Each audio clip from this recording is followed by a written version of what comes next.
Assalamualaikum warahmatullahi wabarakatuh. Hari ini kita memasuki materi bab 7, masih tetap bab 7, tapi di sub materi menerapkan keamanan toko. Dalam menerapkan keamanan toko diperlukan peralatan keamanan yang memadai. Peralatan yang sering digunakan oleh pengelola toko untuk menjaga keamanan produk dagangan yang dipajang yaitu alat-alat modern sebagai berikut. Yang pertama adalah sistem label elektronik. Sistem label elektronik ini dipasang pada pintu keluar toko yang melindungi label khusus yang dipasang pada produk dagangan, sehingga jika produk dagangan dicuri atau dibawa keluar toko, secara otomatis alarm akan berbunyi. Label elektronik ini berbentuk radio frequency identification. Biasanya dipasang pada baju, sepatu, dan celana. Jika produk dicuri atau dibawa keluar toko dan label ini belum dilepas, alarm akan berbunyi. Labelnya ini kalau di baju biasanya dia yang bulat-bulat agak besar, itu ternyata di dalamnya itu ada alarmnya. Jadi bukan hanya sekedar tag untuk harga atau merek, tapi ada fungsi yang lainnya. Yang kedua adalah sensor matic. Sensor matic tag digunakan untuk jenis produk fashion. Fungsi dan cara kerjanya sama dengan label elektronik. Perbedaannya adalah pada bentuknya. Sensor matic tag hanya bisa dilepas oleh kasir dengan menggunakan alat khusus pada saat transaksi pembayaran. Nah, ini juga yang bulat, yang ada di baju ya, ditempel di baju. Sensor matic terpasang di merchandise. Di sendal juga bisa ada, di pakaian juga. Dan untuk melepaskannya ada alat khususnya. Yang selanjutnya adalah cara memasang sensor matic tag adalah sebagai berikut. Yang pertama, pastikan penempatan sensor matic pada bagian yang mudah dijangkau oleh magnet. Jadi dalamnya ada magnetnya. Pastikan sensor matic berada pada posisi yang tepat dan tidak merusak merchandise. Sensor matic tidak dipasang pada merchandise yang dipajang di manekin atau patung. Penempatan sensor matic tidak menggunakan konsumen saat tidak mengganggu konsumen saat fitting. Yang kelima, pastikan penempatan sensor matic konsisten. Jadi sama di setiap baju, posisinya misalnya di dada sebelah kiri atau di bawah baju misalnya. Lalu selanjutnya adalah kamera pengawas CCTV. CCTV adalah kamera video digital yang difungsikan untuk memantau dan mengirim sinyal video pada suatu ruangan yang diteruskan ke sebuah layar monitor. CCTV memiliki kelebihan, yaitu yang pertama, dapat diakses kapanpun dan dimanapun. Yang kedua, mengawasi secara langsung. Yang ketiga, merekam 24 jam secara terus-menerus. Yang keempat, berfungsi sebagai alarm yang membunyikan sirena saat terdeteksi adanya kejadian yang tidak diinginkan. Kelima, memantau hingga 16 kamera dalam satu monitor. Keenam, memiliki teknologi triplex. Dan ketujuh, hasil rekaman dapat diperbanyak dan dipindahkan. Jadi bisa kita memantau CCTV lewat HP. Selanjutnya adalah secara umum ada 3 jenis kamera, yaitu yang pertama, kamera hidup. Kamera hidup sering dipasang pada dinding atau plafon toko yang terlihat oleh semua orang yang berbelanja. Kamera yang ada di atas plafon dan karyawan toko. Perangkat ini bisa diam dan berputar, sedangkan monitornya berupa televisi di ruangan kantor manajer toko yang dapat melihat gerak-gerik orang yang sedang berbelanja. Yang kedua, kamera tersembunyi. Kamera ini tersembunyi dan dihubungkan dengan video kaset atau video kaset recorder. Sistem ini khusus untuk meneliti area toko di mana pencurian diduga bisa terjadi. Jika tercatat suatu pencurian, rekaman bisa diputar kembali untuk memperlihatkan jalannya pencurian. Yang ketiga, dummy kamera. Kamera ini harganya tidak mahal dan bisa dipakai di toko kecil. Kamera ini semata-mata merupakan kamera tiruan. Lalu yang keempat adalah sign pemberitahuan. Adalah informasi tertulis yang dicantumkan dengan jelas. Tanda ini menerangkan bahwa di suatu toko atau retail, para pengunjung mendapatkan pengawasan CCTV. Misalnya, toko ini dilengkapi dengan CCTV. Atau bila alarm berbunyi, mintalah petugas kami untuk melepaskan alat pemantau stok dari barang yang Anda beli, misalnya. Yang kelima adalah cermin di tempat tertentu. Cermin dipasang pada tempat-tempat tertentu seperti pilar, membujur sepanjang dinding, atau plafon sehingga para petugas toko dapat melihat berbagai sudut area toko dari jarak jauh. Biasanya ada di departemen store yang fashion ya. Yang kedua adalah sistem pengamanan fisik. Pengamanan fisik bertujuan melindungi properti, pabrik, fasilitas gedung, dan semua isinya dari kerugian atau hal yang membahayakan. Pengamanan fisik dibangun secara berlapis. Setiap lapisan kontrol keamanan menyajikan tujuan tertentu dengan cara memberikan perlindungan khusus. Pengamanan fisik adalah bentuk pengamanan yang memiliki wujud secara fisik dan dapat dirasakan dengan alat indera manusia. Berikut merupakan komponen-komponen dari sistem pengamanan fisik. Yang pertama, sistem keamanan elektronik.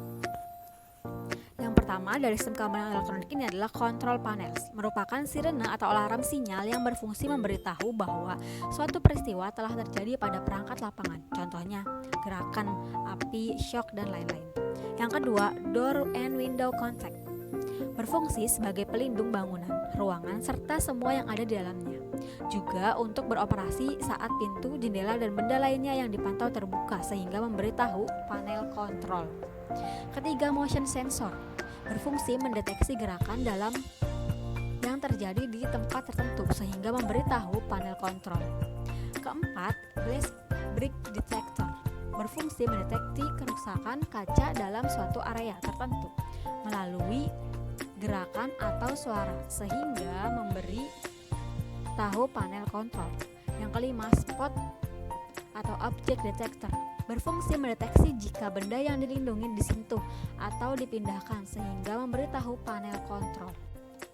Komponen dalam miscellaneous detector adalah yang pertama, CCTV system, termasuk kamera yang berfungsi menangkap gambar dan mengirimkannya ke perangkat lain untuk dilihat, direkam, dan diarsipkan. Monitor yang berfungsi menampilkan gambar dari kamera yang disampaikan oleh perangkat terminasi dan perekam, yang berfungsi menyimpan gambar video sehingga bisa dijangkau atau ditinjau kembali di lain waktu. Yang kedua, Electronic Access Control System, yang berfungsi mengizinkan atau menolak akses ke fasilitas atau daerah dalam fasilitas dan melacak identitas serta waktu masuk atau keluar. Tujuannya adalah mengizinkan atau menolak akses ke beberapa area berdasarkan satu atau kombinasi dari faktor-faktor berikut: what you have, what you know, dan what you are. Yang ketiga adalah Perimeter Security System, yang berfungsi mencegah orang dan kendaraan yang tidak berhak memasuki fasilitas. Sistem ini dapat berupa gerbang, pagar, dan tiang atau tonggak. Yang D, lock, yang berfungsi menghentikan musuh dari kemudahan akses masuk, kunci maksudnya ya. Yang kelima ada like atau yang E, yang berfungsi menerangi suatu kawasan terlindung dalam rangka mendeteksi ancaman. Yang selanjutnya adalah fire system, yang berfungsi mendeteksi keberadaan asap atau kebakaran dan mengingatkan semua penghuni fasilitas sehingga mereka dapat segera keluar. Yang terakhir adalah specialist protection system, yang berfungsi mendeteksi dan mengusir ancaman serius yang khusus. Yang selanjutnya adalah selain sistem keamanan elektronik, ada juga petugas keamanan atau satuan pengamanan, security personnel. Petugas keamanan merupakan komponen pengamanan yang paling mahal pengelolaannya, yang berfungsi sebagai pembuat keputusan keamanan dan memiliki satu karakteristik utama yang memisahkan dari jenis keamanan lainnya, yaitu manusia yang mampu mengukur alasan dan berpikir. Pemikiran adalah kemampuan untuk berpikir, menyimpulkan, dan memahami sesuatu secara rasional. Kemampuan untuk mengukur alasan merupakan prasyarat untuk tugas utama petugas keamanan. Jadi di sini ada petugas keamanan ya, selain security atau satpam, bisa juga petugas keamanan yang misalnya ada di gudang, ada orang mau masuk, kamu mau ngapain? Nah, dia punya kemampuan untuk mengukur alasan. Selanjutnya adalah pengamanan fisik pendukung yang ketiga. Ada apa aja? CCTV sudah dijelaskan tadi ya. Tujuannya adalah memunculkan efek getar atau menakuti calon pencuri sehingga dapat mencegah tindak pencurian, serta memudahkan pendeteksian sehingga jika ada pencurian pelaku dapat segera tertangkap. Yang kedua adalah pencahayaan. Pencahayaan yang memadai dapat mengurangi kemungkinan terjadinya kecelakaan dan kerugian.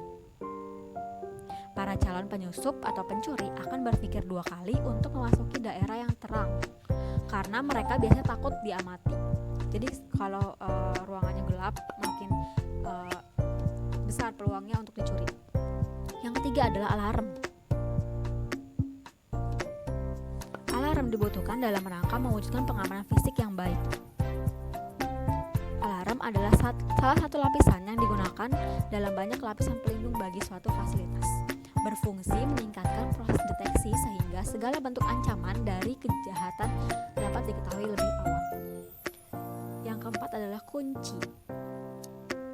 Kunci merupakan salah satu teknik pengurangan kesempatan dalam mencegah kejahatan situasional.